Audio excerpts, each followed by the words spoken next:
دین کی معلومات کے لیے چینل کو سبسکرائب کریں۔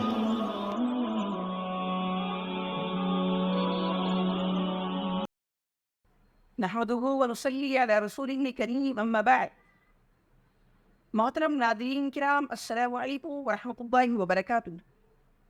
ہمارے اس یوٹیوب چینل دین کی معلومات پر آپ حضرات کا خیر مقدم ہے۔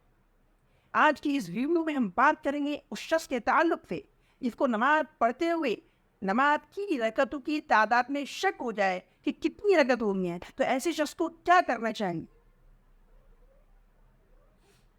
ایسے شخص کی 3 شرطیں بند، یا تو وہ شخص وہ ہوگا جس کو کبھی کبھار شک ہوتا ہو، اس کی عادت نہ ہو، یعنی کہ بار بار اس کو نماز میں شک نہ ہوتا ہو، کبھی اچانک ہو گیا، تو ایسے شخص کے بارے میں حکم یہ ہے کہ اسے نماز توڑ دینی چاہیے یا بیٹھ کر سلام بھیج دینا چاہیے اور دوبارہ نماز پڑھنی چاہیے۔ یہ وہ پہلا شخص۔ نمبر دوسری صورت اس سلسلے میں یہ ہے کہ بار بار شک کی نوبت آتی ہے، یعنی کہ وہ ایسا شخص ہو جس کو اکثر شک ہوتا رہتا ہے وہ نماز پڑھنے میں کہ کتنی رکعت ہو، تو ایسے شخص کے بارے میں حکم یہ ہوگا کہ غالب گمان پہ عمل کرے۔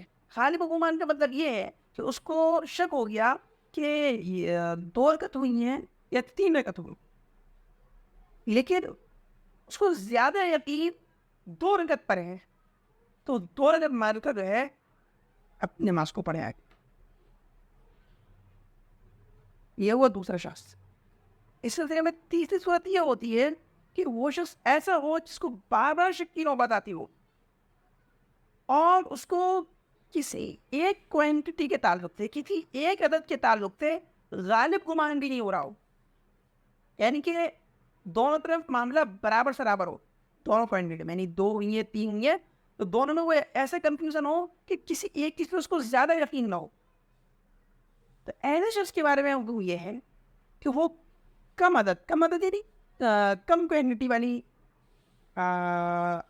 رکعت مان کر اپنی نماز کو پورا کرے، یعنی کہ اس کو اگر شک ہو گیا کہ 3 رکعت ہوئی ہیں یا 4 رکعت ہوئی ہیں، تو اس کو چاہیے کہ وہ 3 رکعت مان کر باقی نماز پڑھے اور اخیر کی ہر رکعت میں جو ہے سجدہ سہو وہ قاعدہ کرے اور اخیر میں سجدہ سہو کر لے، تو اس کی نماز ہو جائے۔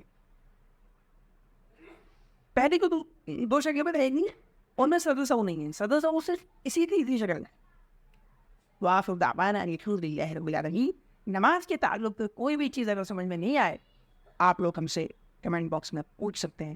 نظامات کے علاوہ کوئی بھی دینی مسئلہ ہو، آپ لوگ ضرور کمنٹ باکس میں ضرور پوچھیے گا، انشاءاللہ اس کو بتانے کی کوشش کریں۔